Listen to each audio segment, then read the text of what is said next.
You're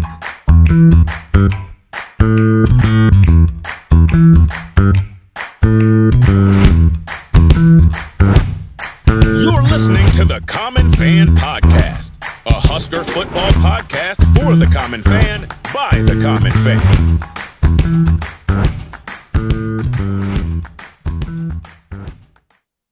Welcome back to the Common Fan Podcast. I am TJ Burkle, as always, alongside Matty Owens Sr. and Geoff in Lincoln. It's another view from the Blandstands. Friend of the program, Evan Bland from the Omaha World Herald, is here to join us to talk about the big win over Wisconsin, all the latest Husker news of the week, and of course, the Thanksgiving weekend matchup over the Iowa Hawkeyes. Before we get to that, look, I know I'm in the minority here, common fans. I can acknowledge that much. I just don't like turkey, and I don't think that makes me a bad person. Watch them and out. if you're like me and you want to have beef on Thanksgiving, there's nothing wrong with that. So go to cpbeef.com to get certified Piedmontese beef, premium Nebraska beef, raised and grazed in the beautiful Sandhills region of the state. It's the holiday season. You can get your prime rib roast now. Maybe you want to stick to the old reliable. Maybe you just want to go ribeyes. You want to go New York strips. You want to go sirloin. You want to go fillets. Whatever you want to do is fine. There's no judgment here. No. There's no judgment on this program. It's a judgment-free zone. I had a fillet tonight. Jeff had a fillet tonight. Yeah. How about that? If you wanna get ground beef, if you want to get beef bacon, if you want to get beef ribs, they have all the hot best dogs. hot dog beef, a 5-pound roast, beef brats. Yes. You want to go nuts and get a tomahawk? They got those too. Yeah. Yes. The roast is a good. It's like crock pot season, so roasts are tri-tip roast, Choice. chuck roast, the whole deal, rib roast, prime rib roast, all the things. Mm-hmm. If you go to cpbeef.com, common fans, use the promo code common fan, all one word, common fan. It gets better. You get 25% off your order. Wow. Item Wow. at cpbeef.com. Doesn't get any better than that. It's the holidays. It's December. Yeah. Treat yourself already. Enjoy it. It's almost December.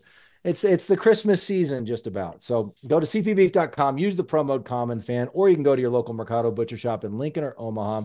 Certified Piedmontese, powering the Husker football team and powering the Common Fan Podcast. You should also check out our website, www.commonfan.co. We went to TS Web Services to build the site for us. Their team of experts provides top-notch solutions tailored to your needs. You can trust TS Web Services to take your online presence to the next level. We had a great experience working with them. TS Web Services can help improve, redesign, or host your website. Check out tswebservices.com to learn more. Finally, speaking of the holidays, go to silliesco.com, SILLIESCO.com, and get your Common Fan socks. Get them now. Get them now. A wide range of other fun and silly socks, hence the name. Silliesco.com. Use the promo code GBR for life, GBR number 4 LIFE, GBR for life. You get 25% off Sillies socks, silliesco.com. Fun stocking stuffers. They're great gifts for your spouse. They're great gifts for your kids. They're great gifts for your friends. Who doesn't need more socks? Everybody needs socks. And the Common Fan designs are super cool. And the holiday designs are fun. They got all kinds of fun stuff at silliesco.com. So check out silliesco.com. Use the promo code GBR for life. Woo! Boom. Evan, that's a lot. How are you, Evan? We got a bowl game. You're probably going to be going somewhere warm in December. Have you been looking at new bathing suits online? Are you going to order a new bathing suit? No, I don't think I am. I have two, and they're both kind of underused as it is. Great. Generally speaking, you're all appreciate the concern. But, I mean, if Nebraska wins, it could be Tampa for the ReliaQuest Bowl. That's probably the best case scenario at this point. Mm-hmm. And if they don't, there's some other options on the table. I don't know how nice Detroit is in mid to late December. I don't think it's nice. You don't need a bathing suit for Detroit.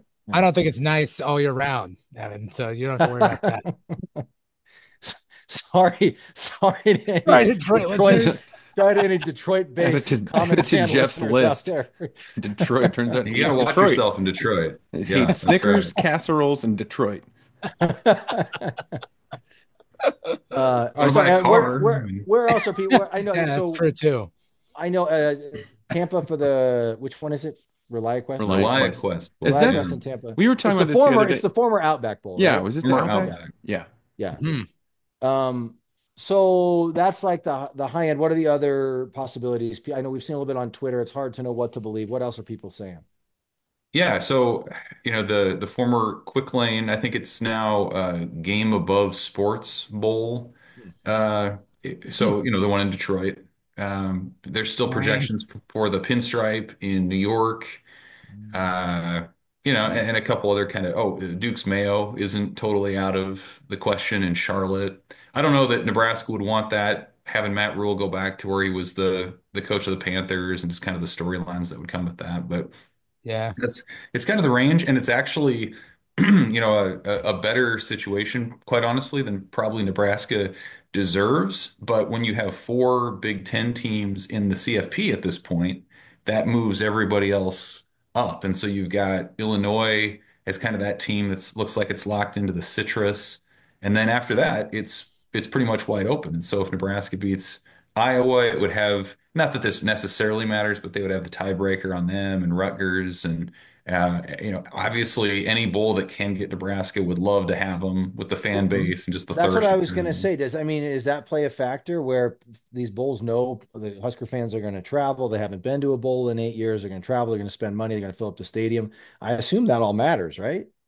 Oh yeah, absolutely. I mean, in a lot of ways, it matters more than whether you have 7 wins or 8 wins. Like a lot of these things, when you're outside the CFP, it's teams and really it's networks trying to find the best storylines and find the best matchups. And so if they can get a bunch of people out into the community and into their bowl stadium during the game, like that's all you can ask for. And Nebraska is pretty much the perfect bowl, profile at this point in terms of how long it's been since they've been out in December and how well the fan base travels anyway.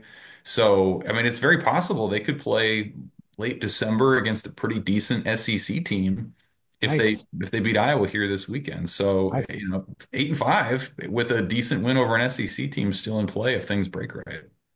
That'd be sweet. That'd be LSU. I saw LSU was up in the air there for a minute. I don't know if that's true. Do we want to play LSU? Yeah, we want to beat Brian Kelly. Yes, we do. Yes, we do. Okay, sorry. That's the thing with like some of these play. I mean, Oklahoma would be super cool. Missouri, Oklahoma would be super cool. I love Oklahoma. But some of these teams, guys that are going to have more guys drafted higher than us, are probably going to have guys opting out of the bowl game. So us, we don't need to be scared to play. I mean, I'm not scared. It doesn't matter. LSU it doesn't anyway. matter. After beating Wisconsin, we can play with anybody. We can beat anybody. It doesn't matter. Doesn't matter. We're back to that. We want everybody's best shot. And Music City Bowl in Nashville. Music City. Is that one on the table too? That one's in there too. That one. Okay. Is the Belk Bowl still a thing? Belk? I always That's thought that was a really weird the Duke's Mayo Bowl now. That is the Duke's Mayo Bowl now. So this is perfect actually, because I'm having a story coming out here later this week about like, okay, Nebraska, what's changed since Nebraska was in the postseason in 2016? And so it answers a lot of these questions. What happened to the Belk Bowl?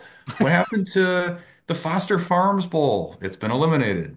Some of the rules that have changed since then. I was looking back. This is just a quick aside, but when Nebraska, I had kind of forgotten when Nebraska played Tennessee in 2016 in the Music City Bowl. Tommy Armstrong was hurt. They had to go Riker Fife, but they also had a guy redshirting, 4-star commit for a 4-star former 4-star player who was redshirting that year, Patrick O'Brien, and they had Tanner Lee who was sitting out a year transferring from Tulane. And so those were two guys that under the current system could have played, would have played, didn't, watch Nebraska get beaten. And so like it's amazing how much has changed since the last time they went. Opt-outs have become a thing. Redshirt rules have changed. The transfer portal is exploded. I mean, we knew 2016 was a long time, but when you talk about it like in terms of the evolution of college football, it's crazy how much has changed. That's nuts. We try not to attack individual players on this program very often. I'm not sure how much Tanner Lee or Patrick O'Brien really would have helped the cause against Tennessee. I remember my recollection from the Music City Bowl in 2016 was that they were just bigger, faster, and stronger than us. And Also, Tanner Lee and Patrick O'Brien didn't go on to have the most illustrious careers as Nebraska quarterbacks, but anyway, interesting nonetheless. Everyone look for Evan's story, and pick up the World Herald for That's crying cool. out loud at the gas station. Music City Bowl would be cool. Husker letter winner, friend of the program. Most importantly, my brother Andy Burkle now lives in Nashville, so I would imagine he'll be in attendance, and maybe I might just have to go join him You if might we're in have to do Nashville. that. Got a Place free to place stay. to stay. Free place to stay. They probably wore jock straps back in 2016 and not compression shorts either, guys. I'm pretty What sure the hell, that. Jeff? I'm just saying. That's when players are better, is when they wore jock straps. That's what came to mind. What is wrong with you? Have you guys ever been to a bowl game? TJ has. I've never had. Like of any kind? I've never had the opportunity, no. I was at the Tostitos Fiesta Bowl when we beat Florida 62-24 for our second consecutive national championship. And how do you ever top that? It's all downhill from there. That was incredible. And then I was also at the Rose Bowl against Miami in the 2001 season. 2002, Wow. Where we so two massive. We don't need to talk about what happened. Huge. That's awesome that you were at the Rose Bowl. The details there, yeah, that's pretty cool. Pretty dang cool. Yeah, some great bowl experiences. Evan, I watched part of Dana Holgorsen's press conference today. I love that man. Can we just? I know I saw he kind of got the question put to him. It was asked in sort of a soft roundabout way, but basically like, have you thought about, I can't remember who asked it or how they asked it. It was kind of like, have you thought about what comes after the Iowa game? And he said he's taking Saturday off, which I thought was kind of funny. He's like, I'm doing nothing on Saturday. And he said, I'll start thinking about that stuff on Sunday. Any sense at all about like, if he comes back, if that's in play? I assume Matt Rule wants that. I mean, Matt Rule's kind of said he wants that. Does Holgorsen want that? Like, does he want to be a head coach? Is he open? Like, this feels like a great fit for him for a lot of reasons. He talked today about how much he loved it, how much fun he was having on the sideline after being a head coach for 13 years. He loved just being able to call plays. But if a guy wants to be the head man again, it's hard to fight that. So any idea on Holgorsen and Yeah, I mean, the way I wrote it today was like, this is a guy who is going to make a ton of play calls Friday, but he has no script for what the rest of the month or 2025 is going to look like for him yet. And he's a guy who, as we know, is going to speak his mind. He's very blunt. But the one thing he didn't want to address today or at his press conference was his ambitions. It wasn't, that was kind of the question was, does he want to be a head coach again? And he said, he was blunt. He said, I don't want to answer that. So I think that would lead you to believe either he does want to be a head coach or maybe there's some leverage play in there. He's a pretty known gambler. So like sometimes you want to keep your intentions close to the chest a little bit there. You hear that, Owens? He's a known gambler. You like that guy? I mean, it's you can lay eyes on the guy and see what kind of offense he runs and make an educated guess that he likes to gamble. You can see him at the craps table or something. Absolutely. Game respects game, Owens. Probably has some glasses down at the below the bridge of his nose while he's doing it. Yeah.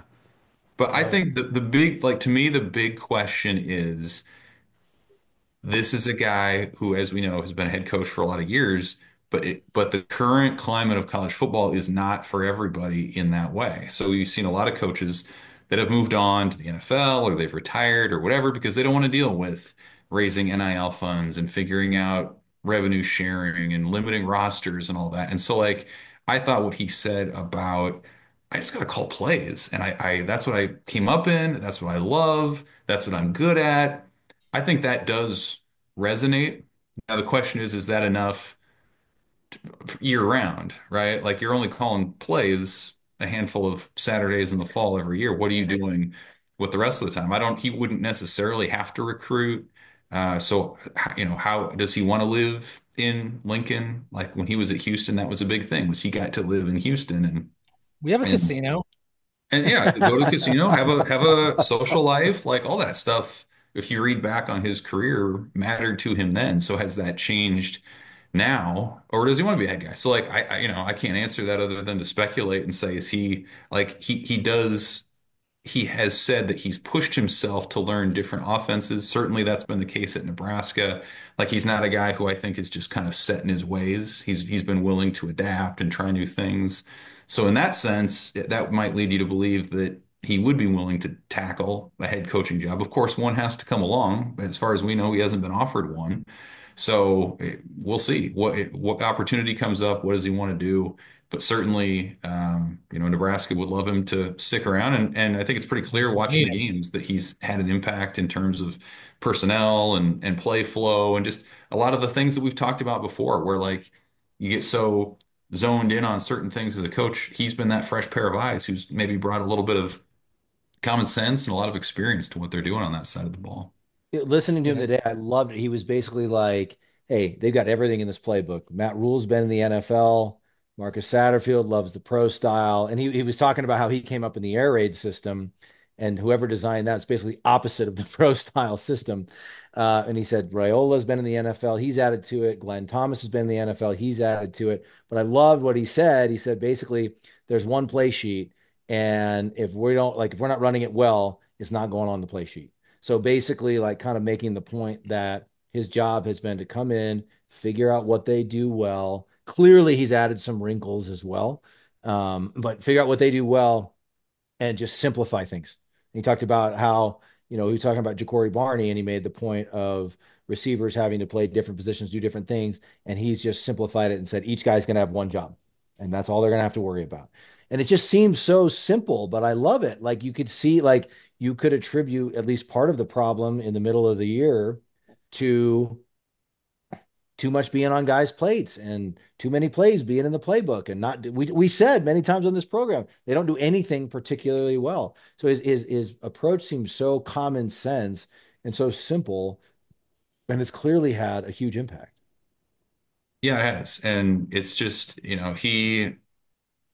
I think he had a really good compliment for Matt Rules and his culture that he set in saying that as he put it, the give a crap factor for the players is so high that it allows him to be himself, blunt, to the point, and guys take that the right way. And so Thomas Fidone was a great example of that, where he's asked, "Hey, why are Nate Borkertcher and Luke Lindenmeyer getting the majority of the snaps?" Thomas Fidone saw 3 offensive snaps on Saturday, and that was the coach's decision. And he said, "Hey, Fidone had his best practice on Tuesday since Holgorsen's been there, and he expects him to have an impact on Saturday." Even Barney, who he was very complimentary of, he was like, "Yeah, there was a time a couple weeks ago when his back got a little tight," and I said, "Oh, you must not be the guy that I thought you were."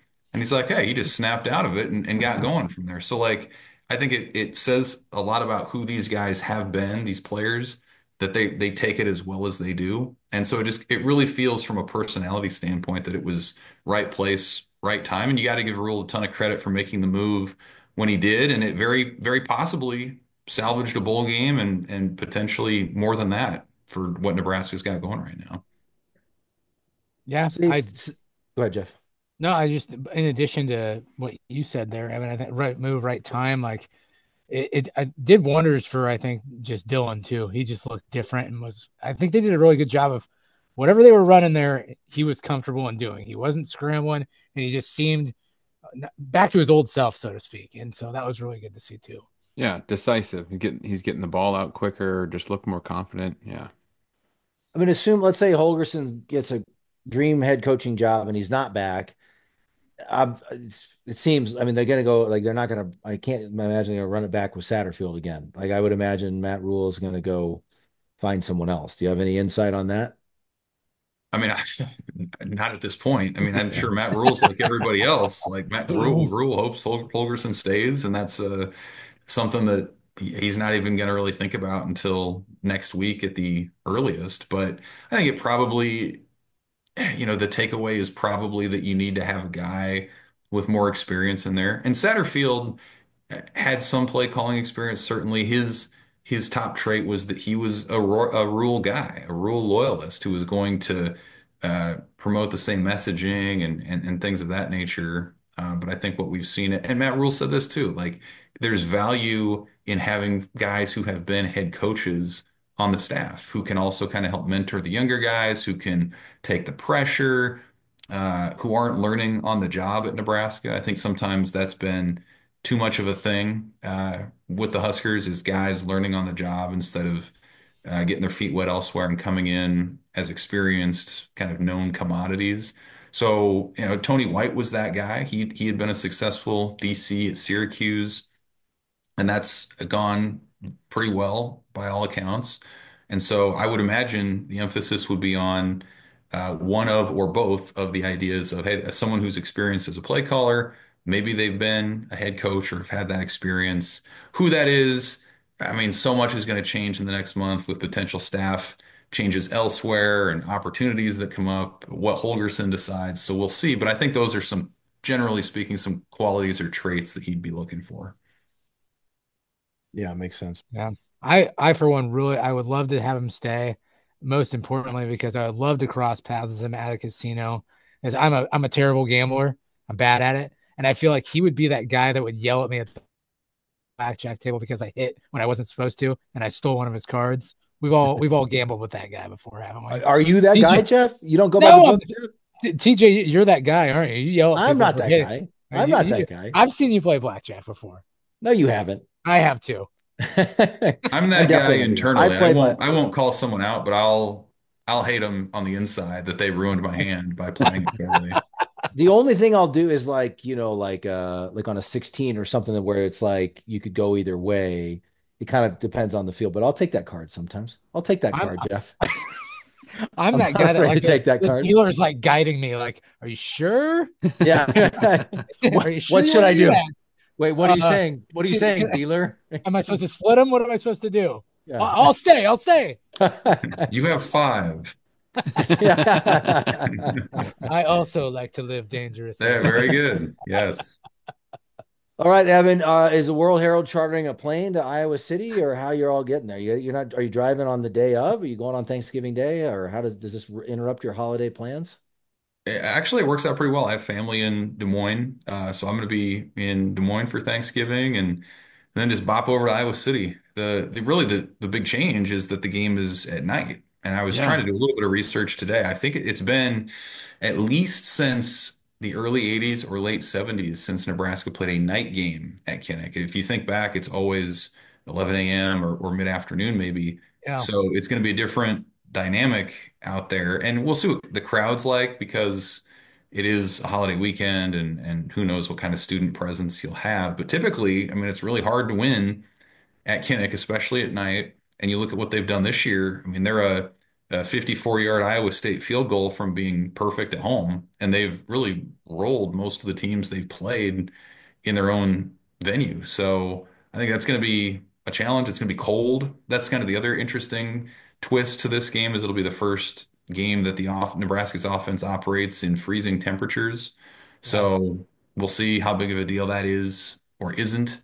But yeah, kind of a different iteration of this particular rivalry, and we'll see how it goes. This time, bowl eligibility is not on the line, so it kind of ratchets things down just a little bit. But I'll be curious to see what kind of crowd they get for this thing on a night game the day after Thanksgiving. Me, TJ, and Matt were on an Iowa podcast for doing a preview with them for the game this week, and those two seem to be a little concerned that because of the weather, they might not have as strong a showing as they would hope for. So they seem to be a little concerned about that. Yeah, they did mention the students are on break too, so it could be a factor.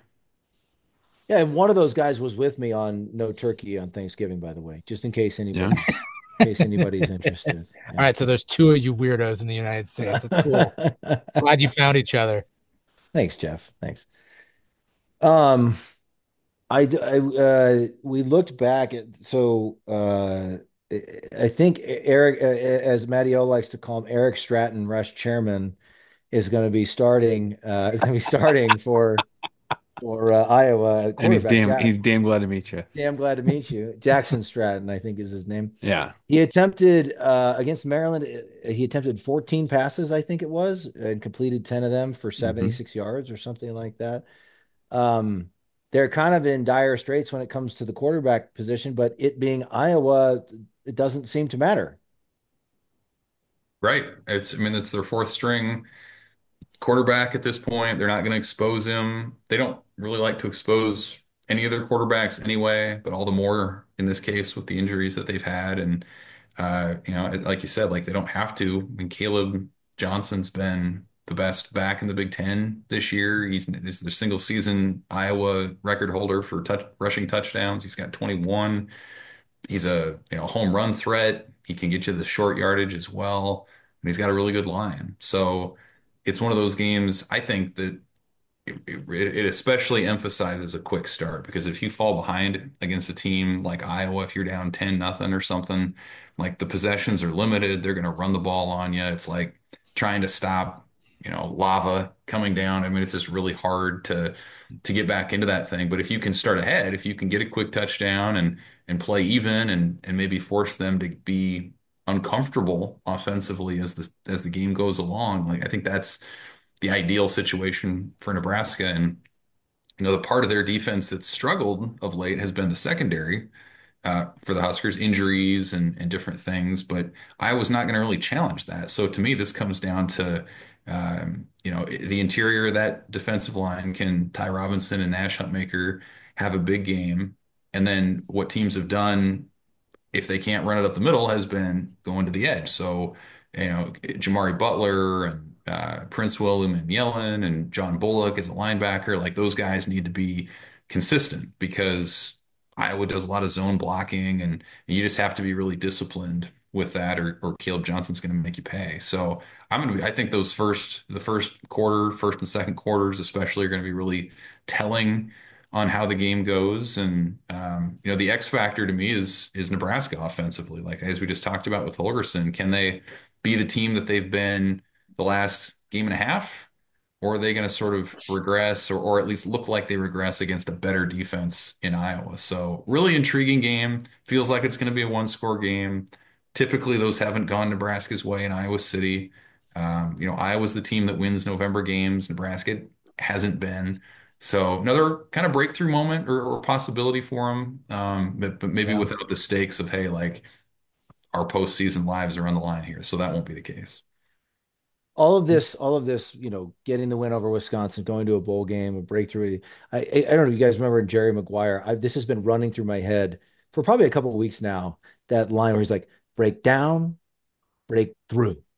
And that's been ever since like before the Wisconsin game, I keep thinking break down, break through, specifically with Nebraska football. Anyway, sorry, neither here nor there. No. Evan, Nebraska, like it feels like for damn near a decade, the Huskers have struggled with Iowa's outside zone running scheme. And it's funny that Holgorsen was more talking about their defense, I think, but he was talking about playing when he was coaching at Texas Tech, playing Iowa in a bowl game in like 2001. And he was like, they could do the same thing. Nothing's changed in 20 plus years. And that's probably true on offense too. Like, why can't we figure out? It just feels like we've had a hard time. And they've had not last year, but in some years they've had a more balanced approach and they've had better passing quarterbacks. And so, they've been more balanced. Maybe if we can just load up to stop the run, it'll be a different story on Friday. But why has it been such a problem to stop Iowa? I mean, yeah, they run like you mentioned, a pro style running attack. Matt Rule said Monday, like it's almost identical to what they run in the NFL. You think back to Kirk Ferentz, like early in his career, he was being wooed by NFL teams like every season. I mean, that's his expertise has been line blocking. So like this is a guy who knows how to coach it, who knows how to identify guys, develop guys. Like that's been one of their hallmarks forever. And one of Nebraska's struggles for a long time has been they have good athletes, but they're not always disciplined. And so like that's the kind of attack that forces you sometimes to be patient, sometimes to trust your eyes and to not try to play hero ball and get a guy and then you vacate your gap and the guy cuts back and you get burned. Like that has happened for Nebraska a lot over the years. And so can you be disciplined? A lot of it's defensive coaching too. Are those guys going to be coached up to know what to look for in certain keys and how you defend a guy like Johnson and get around the blocks? And so it's tough. They haven't always been able to do it. And I think Iowa, in that way, and in a lot of ways, is just an example of like the power of stability and continuity. Like those guys, I mean, everyone who's there, Iowa was doing what it's doing before they were born. And so they grew up watching it. The coaches have done it for decades. They know what they're doing. This is not, this isn't what Nebraska's doing, in other words, with a crash course with a new coordinator in the last 3 weeks. Like they know what they do. Yeah. It's not always pretty, but it gets the job done. And so that's the advantage that Iowa's had over a lot of the Big Ten for so long is it's the same guy. They know who they are. They're not the sexiest team out there, but man, there's something to be said for just kind of having that identity defined and knowing what you're doing. Yeah. I'll tell you that these delusional Iowa fans will have you believe, though, that if the running game doesn't work out for them, the Stratton fellow just has a cannon for an arm. Owens. Yeah. They made it sound like Tim Lester found a real diamond in the rough with Jackson Stratton Watch out. Jeff, us Husker fans tend Guilty. to wax poetic about guys I just love it. Really aren't as good as they everybody are. Does it. Yeah, it makes me feel better. Everybody does it. Oh yeah. Knock themselves into anything. Eric Stratton rush chair. Damn glad to meet you.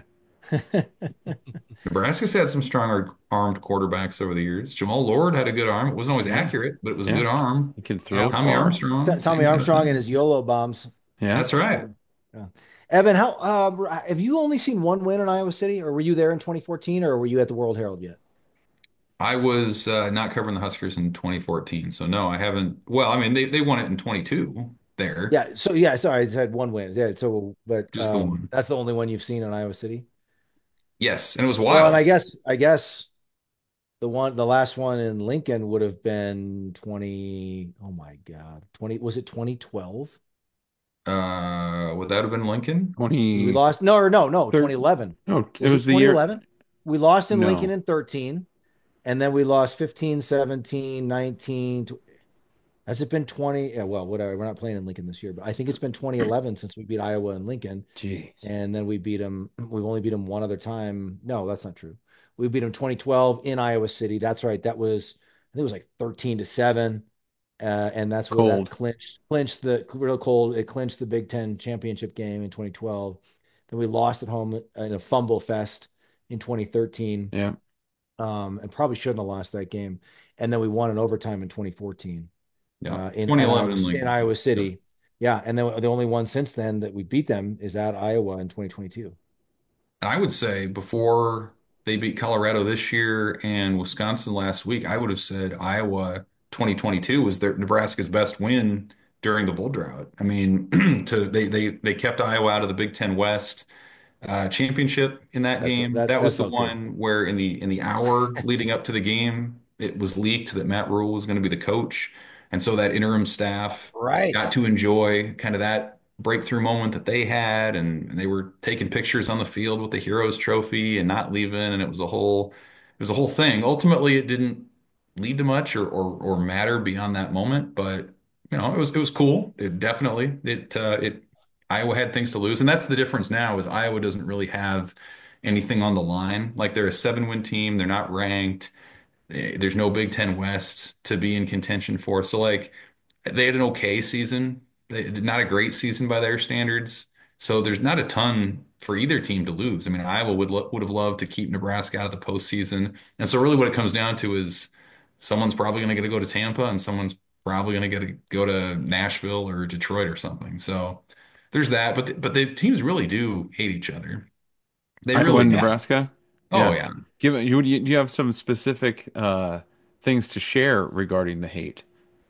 I mean, it's hard to get players to open up a ton about it. I talked to Ty Robinson this week to the side a little bit, and he's one of the best, more thoughtful guys, better quotes on the team anyway. And he's just like, yeah, we do hate them, and he's like, I can't put my finger on why.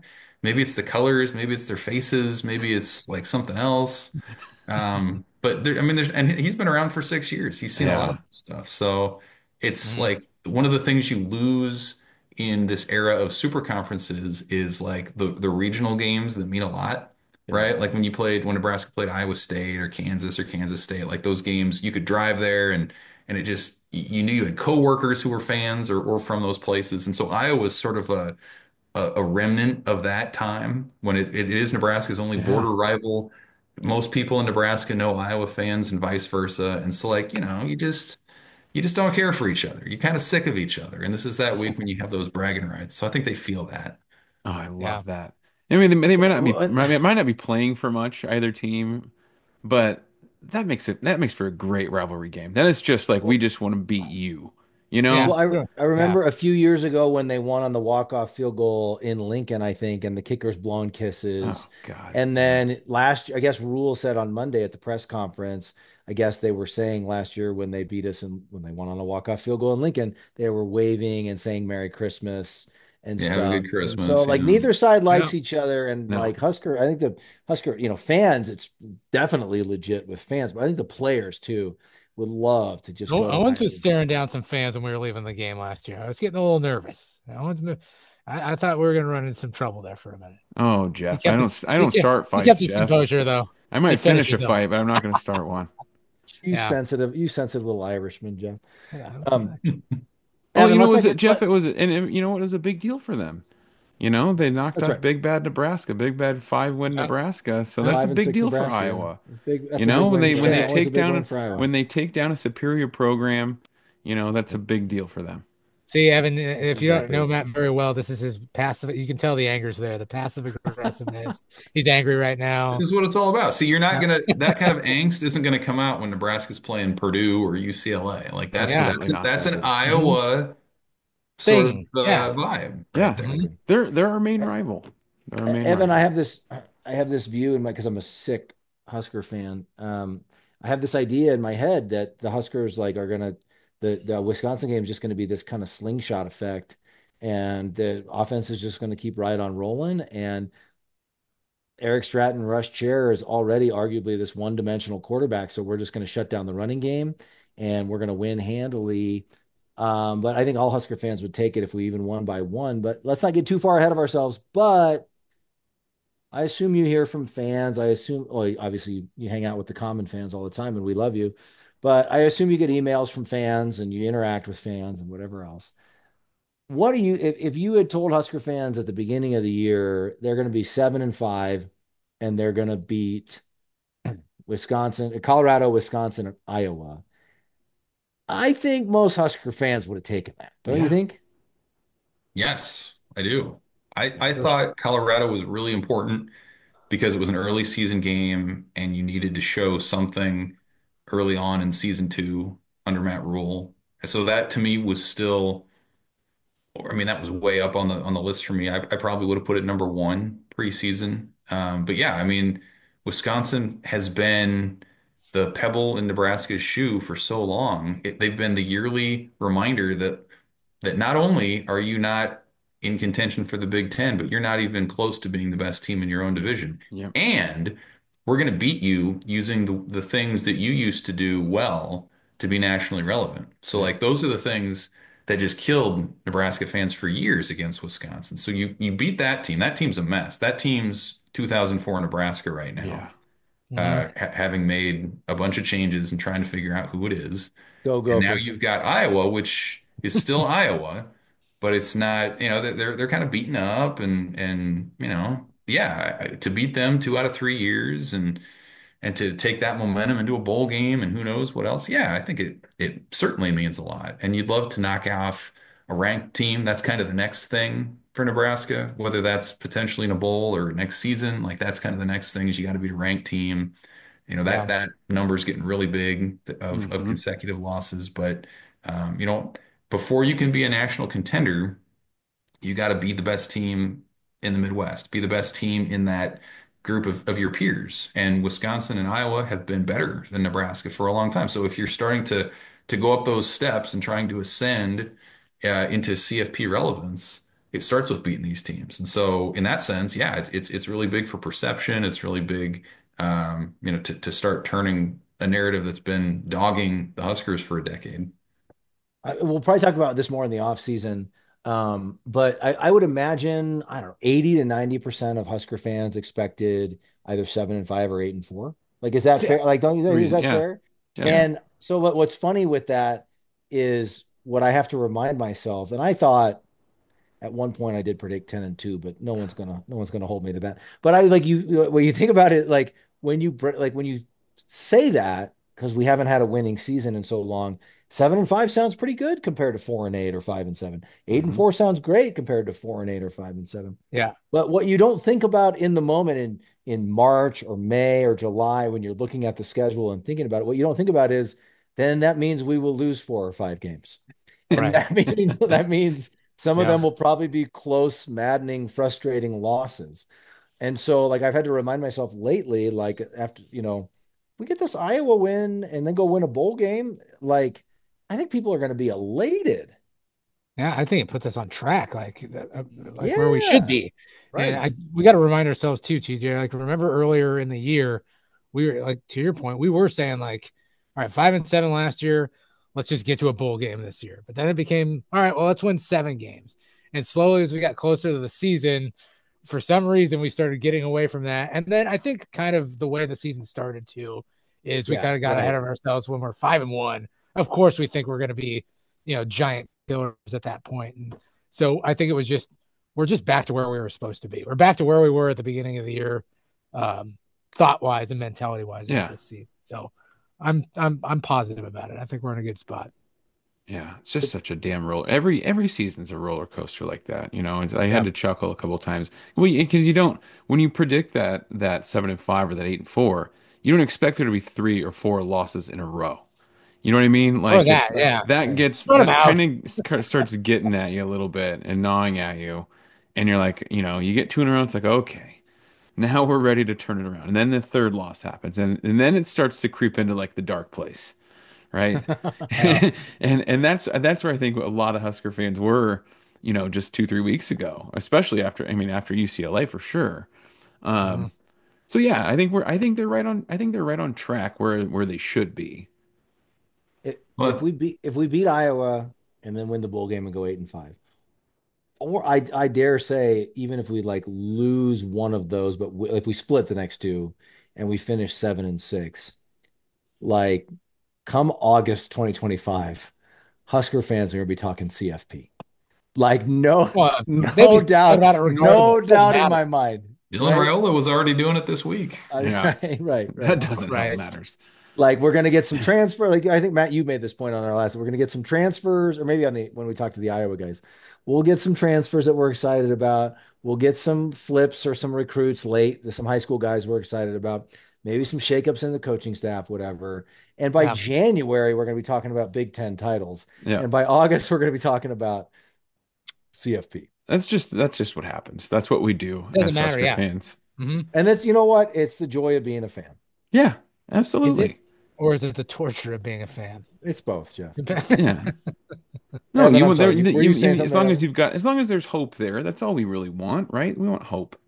Exactly. Hope's Hope is a good. good thing. Yeah. Maybe the I do best I thing. was hope. just going to say, I thought Matt Rule had a good quote this week, citing somebody else who said it originally, but this idea of like progress, essentially, it was like progress depends on when you measure it, or I heard success that. depends on when you measure it. So when they're in the middle of a losing streak, it doesn't feel like there's a lot of progress. When you beat Wisconsin, if you stopped it now, feels like there's progress. Next week, who knows? Maybe it'll feel like a splash of cold water, or maybe the momentum continues on. Like that's the challenge, or one of the big challenges of being inside that building is like you gotta ride those ebbs and flows of momentum and stay true to what you do.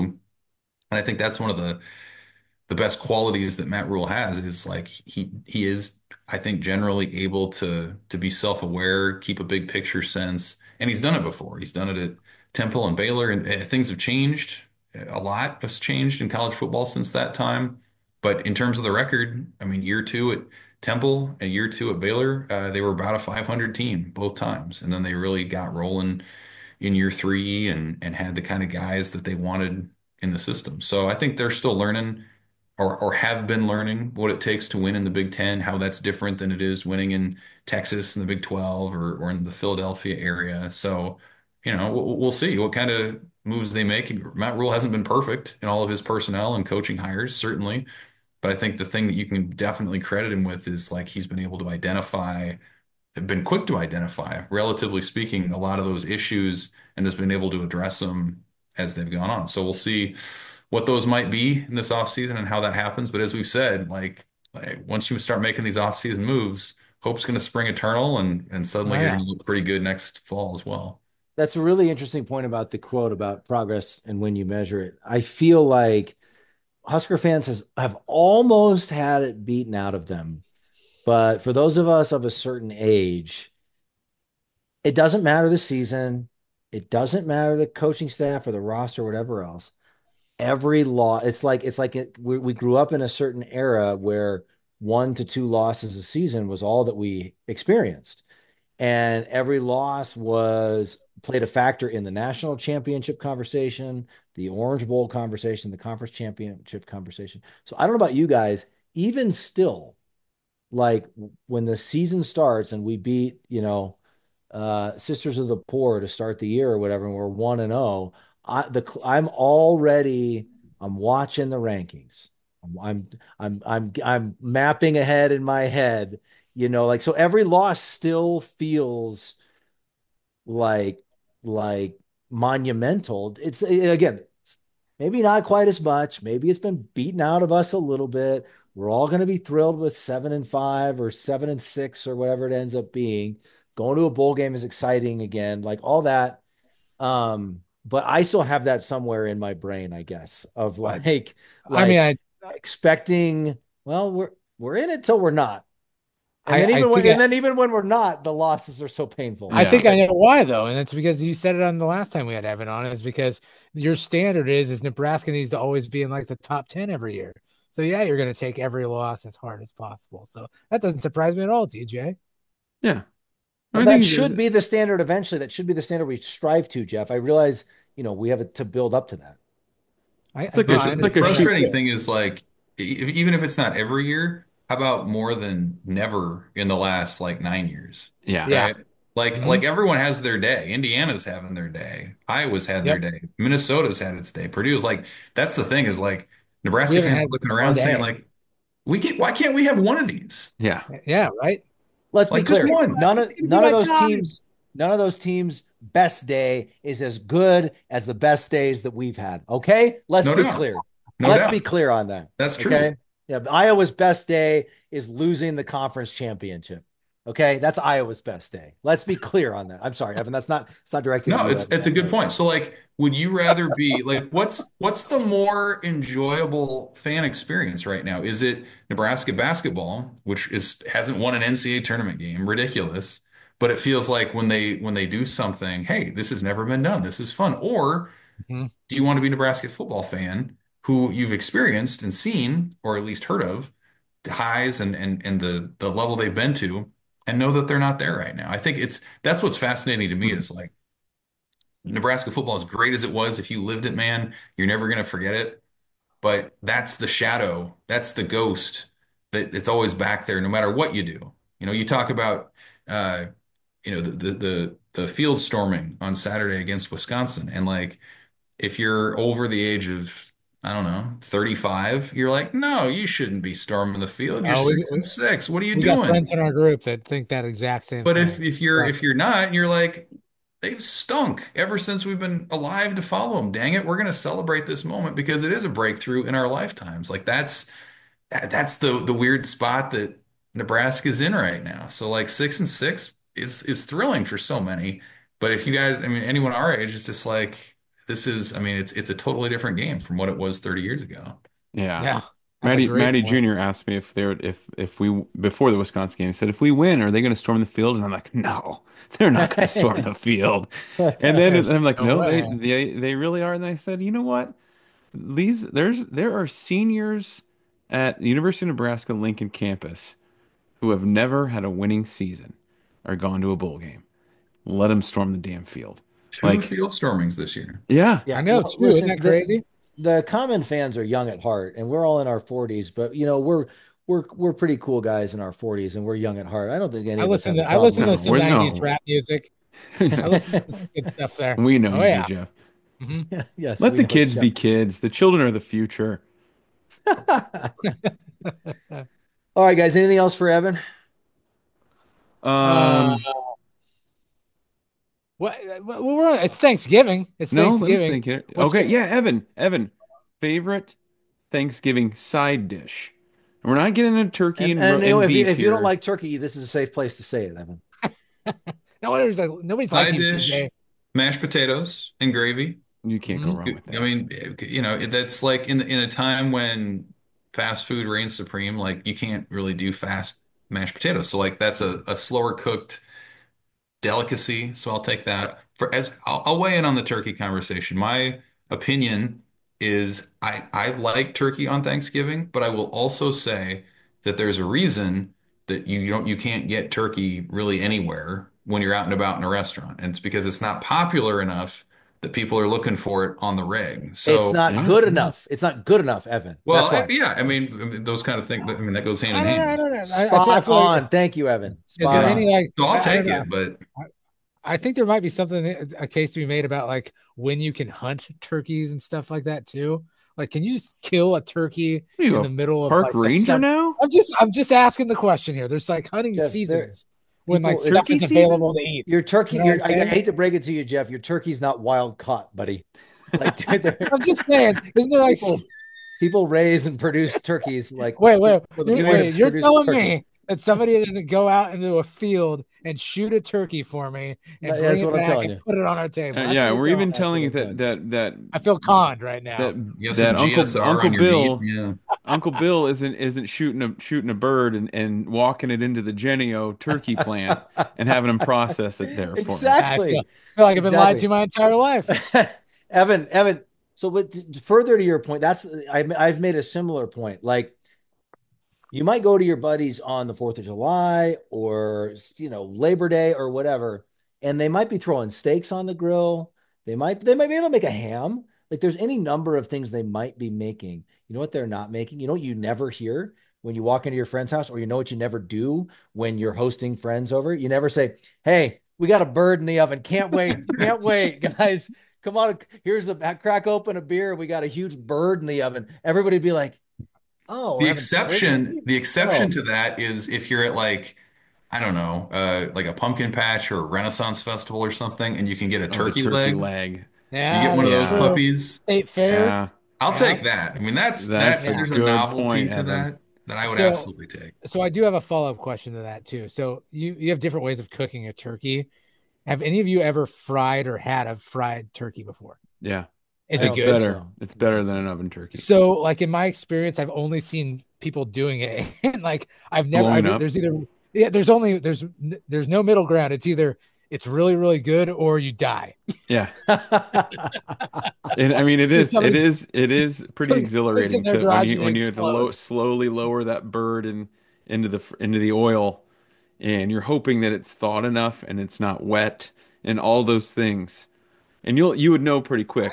Luckily I've had never had an incident, but yeah, It makes me a little like nerve I like wracking. I just I feel I feel like making a turkey that way, frying a turkey has like a 90% mortality rate. Oh yeah, I mean Well, it's there's so many of 100% those. for the turkey. Yeah, 90% for the person cooking it. You're either dead or it's really really good. Yeah, it is better than an oven cooked bird. I will say that. yeah, you know what's great on Thanksgiving is certified Piedmontese beef. Hey, Touche. that's good any day of the Yeah. week, TJ. Yep. And that cranberry sauce out of the can, that's delicious. Oh That's really good. God. That Jello, Jeff, it's so good. we did Evan last year when we were like a baby. We were a brand new podcast, and it was like we'd only been done a few episodes because we started mid-season last year.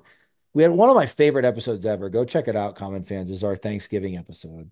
Mm. And we talked about half the time we talked about like Iowa and his Iowa arrival, but the whole first part of the episode, we talked about like our preferences on Thanksgiving meals. And this is where I revealed for the first time that I don't like turkey to these guys, and they couldn't believe it, and they called me a communist and all sorts of other things. Mhm. But that's literally this is one of my favorite episodes ever, and it was so fun to talk about. Jeff, can you talk one more time about your approach where you segment off each type of food on your plate, He's- and then you save the crescent roll for the end, and you Yes, rub the in the order of crescent roll. operation. Yeah. I don't think it's very unique, to be honest. I feel like a lot of Yeah. people are sectional eaters, but you got to work your way around the plate. Otherwise, I don't feel like you're making any progress. Like you're just kind of running in place. Like you get one thing done, check it off the list. The next one you're done, check it off the list. So eventually, you've got that last crescent roll on your plate, and then you can just mop it all up. op it So all up. you knock off one side at a time. Yep, exactly Yeah, right. I was gonna ask that. Right. So when you have everything Corn, separated, are you potatoes. eating? So do you eat? You've got to eat all your mashed potatoes first, and then Yes. those are gone, and then you go to the Yep. next item and finish all of that, and then so Yes. you go item to item, Yes. finishing every item. Yes. Okay. There's something Yes. wrong with you. No, there's not. And don't you dare put corn on your mashed potatoes. He used That's he used to do Oh, this in high I'll school take like too. the protein and mix it with the mashed potatoes.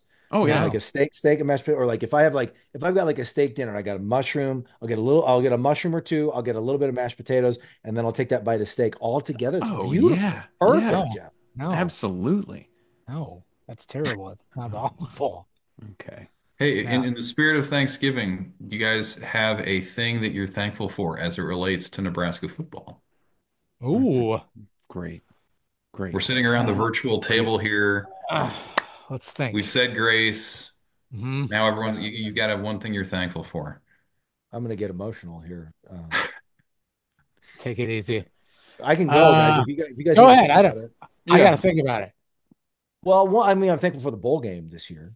Yeah. But what also comes to mind, sort of bigger picture, is just, I know we all joke about like what, we have this illness and we're obsessed and whatever, but a lot of that is tied to like family and history. And so I'm actually like, my wife might dispute this a little bit because she thinks I'm a little crazy about Husker football, but I'm thankful for just like the fact that I have this in my life. And it's something that I shared with my dad, who's no longer here. And it's something that I continue to share with my siblings and the rest of my family and my dad's brothers who are still here and all these things. And so like for me, like I think I said this, or maybe I put it in writing at some point, but I do have this thought sometimes on a Saturday in the fall when I see those helmets run out of the tunnel. And I think to myself, like, what do people do when they don't have something like this?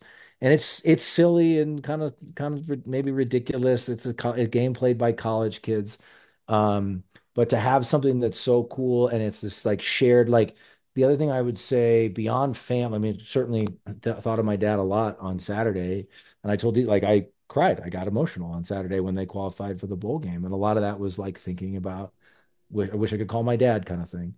But also, it was just this overwhelming feeling of being a part of this community, this big red community. And like I knew people who were on the field, right? Yeah. And whether it was people in the stadium or people who rushed the field or people who are 1,000 miles away tweeting about how they cried or whatever it is, like we're all part of this community and it is really cool and it is really special. And so Yeah. I'm thankful to be part of that. Well, How the hell are we supposed to top that? exactly. That's hard to follow. I was just going to say, I'm the only thankful thing for I would- Dana Holgorsen. Next. I think the only thing that's even remotely, not even close to that, actually, that's so far and above. But I will say that I am thankful that the timing of starting this podcast, I feel like is pretty cool. Like we're in a moment right now where we're finally, it does feel like we're starting to trend in the right direction. Mhm. And we just happened to just put this podcast together. Well, TJ was the one that invited us to do it. We happened to put this thing together. I just feel like at the right time. So I'm thankful that everything is kind of, at least for now, seems like it's trending in the right direction and it's making it a little bit easier for us to host a podcast and not be pissed off every week. So Yeah, it's kind of nice. That. And I'll add something more serious too, since you guys said something meaningful. You taking a page out of TJ's book. I'm thankful to experience this with my son. I got to go to, we didn't have season tickets when I was growing up. I sold pizza for the best 2 seasons you could have sold them for in 94 and 95. So I got into all the home games. I got to see it. By halftime or the third quarter, they would stop selling pizza and I'd find a seat in the stadium, until my ride came. And and I'm really just thankful that like this team hopefully is starting to get respectable and kind of climb out of this funk, this drought, this curse, whatever you want to call it, and I can experience with my son. Hell yeah. Because I do worry. I mentioned this before. Like I worry that we're losing the next generation of kids. If mom and dad aren't real serious about Nebraska football, there's a lot of really cool, good programs out there that these kids are going to start rooting for. And I think for a long time you saw it with the high school kids getting recruited out of Omaha more specifically than Lincoln. But there's Nebraska high school kids going to other big time programs because it's not just a given that they're going to come here anymore. It used to be that way, but it's not anymore. Those guys are, they've got other options. Even the guys that maybe would have walked on, they're going to go get a scholarship to Iowa State or they're going to go to South Dakota State or something like that. So it's important to me, and this sounds really corny and cheesy, but to kind of help this younger generation realize like, hey, this can be a really cool place. But the product on the field has to match your passion. So that's kind of I feel like where we're at. Like feels like we're starting to get somewhere a little bit. It's a weird Yeah. journey, but to experience this and have it be fun for our kids the way it was for us. That's like the main thing that I want out of this. Like I'm so tired of telling my son about how good we used to be. How it Like used when to I the see old days. Georgia or Alabama on TV, like we used to be that good. And he just looks at me like, give me a break. Like, but to share that moment with him on Saturday, beating Wisconsin, and finally getting bowl eligible, like he doesn't remember the last. He was 4 years old the last time we were in a bowl game. So that part's really special and to experience it with him. That's pretty cool, dude. Evan, what about you?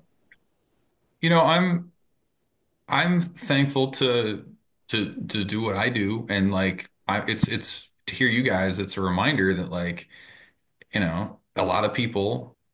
This means a lot to a lot of people, and so like to be part of uh, helping inform or enlighten or continue the dialogue that can maybe give people an escape or a little joy or whatever is very cool. I'm thankful for uh, having a front row seat to some of the good that the program does. Like I often think this time every year about the seniors that have been around for a while. And I think back to how much they've changed since they've been there. And Ty Robinson's a guy that comes to mind for me now. I remember bugging him, calling him when he was a recruit in the Phoenix area in high school 6 years ago.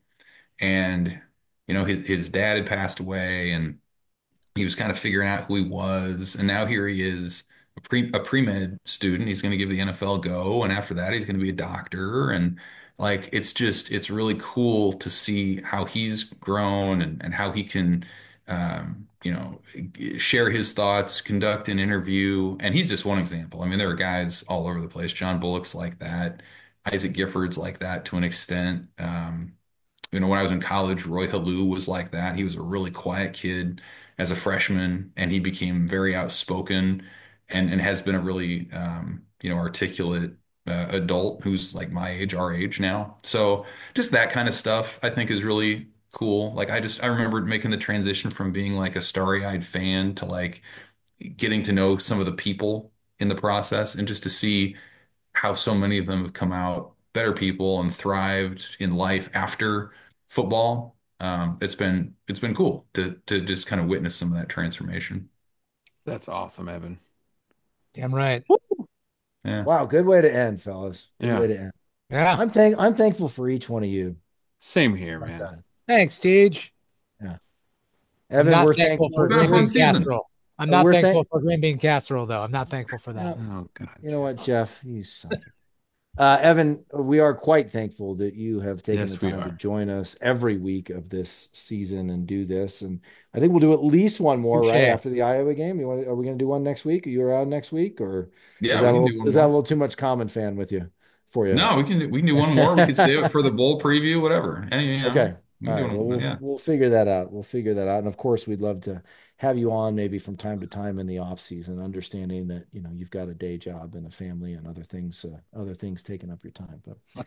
But man, what a thoroughly enjoyable conversation and episode. I hope all the common fans will listen to the very end because that last part I think was the best part. So It's great. everybody have a great Thanksgiving. You will not be judged on this program if you don't eat turkey. But if you do eat turkey, that's fine too. Thanks for listening. As always, Huskers play at Iowa, Black Friday, 6:30 p.m. Central Time. Go. They're doing a blackout. So if you're going, don't wear black. Wear red. Red or white. I mean, even red or white would whatever. do. Yeah, exactly. Just don't wear black. No black. And if you're not going, strap in. Get your leftover turkey, get your leftover snacks, whatever it is. Get ready to roll. All of the energy of Husker Nation needs to go toward beating the Hawkeyes, getting to 7-5. Let's go get one. Finish. Yeah, that's right. Go take it. So let's finish strong, baby. All right. We'll be back at you it'll be the Monday after the Iowa game. We'll be back at you then, Common fans. In the meantime, as always, GBR for life.